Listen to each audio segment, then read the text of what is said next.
Good day, UMDG students! I am Jackie and I am Krishna, and today, magbaklay-baklay mi diriya sa UMDG's campus, aron natong hisgutan ang isa ka-importante nga part sa atong kinabuhi, ang money!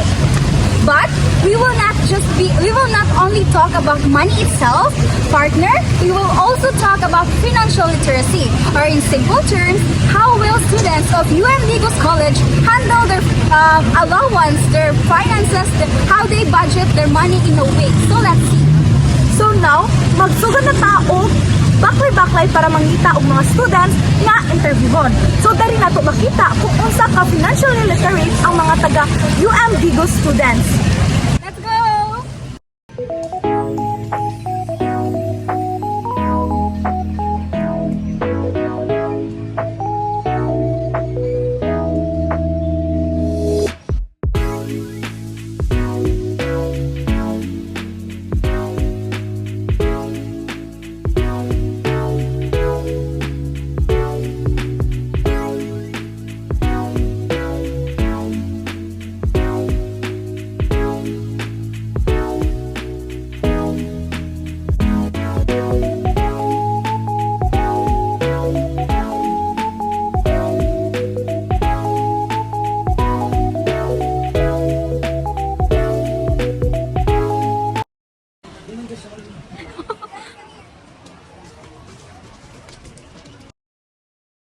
Hi ma'am, good afternoon.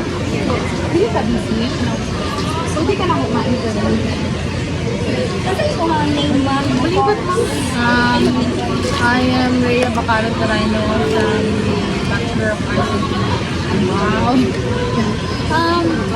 Any questions, ma'am?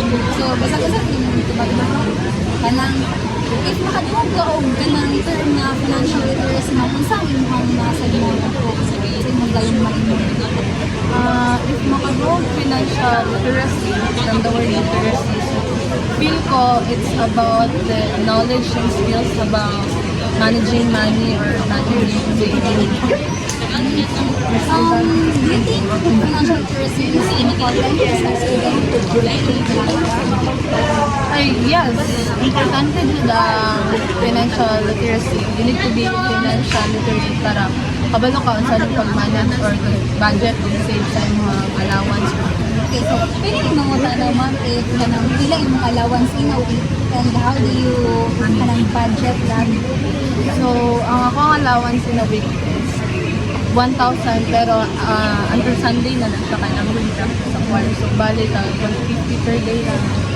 If kung makulangan siya, mga yun lang sa mga. Okay. Go! Now, ang atong next interview pinaka-exciting ni siya kay kanang pinaka-shot yun ang kanang perfect ganing interview yun. Siya kay kuhan siya, ginatawag niya siya show my girl sa UN. So, ato ang tanawon kung ginaunsa yun niya pang-budget ang iyang kwarta. Kay negosyante lang yun siya. Let's go. So, there.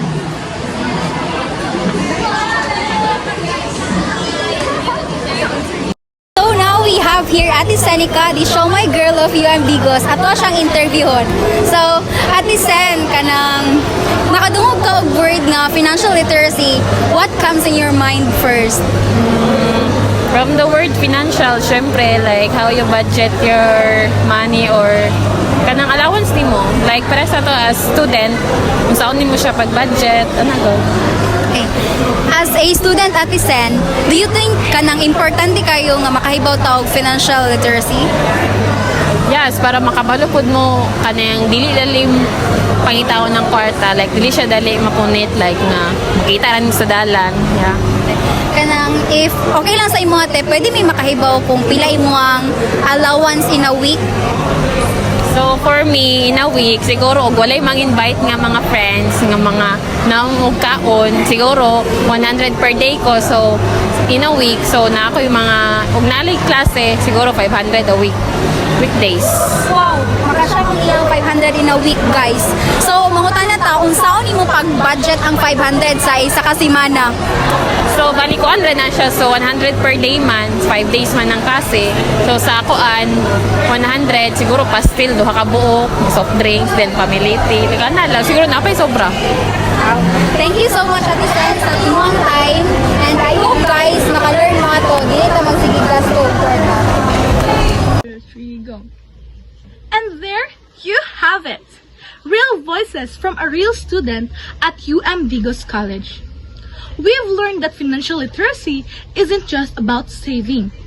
It's about making wise decisions, setting priorities, and planning for the future. Whether it's budgeting for 1,000 or planning for bigger goals.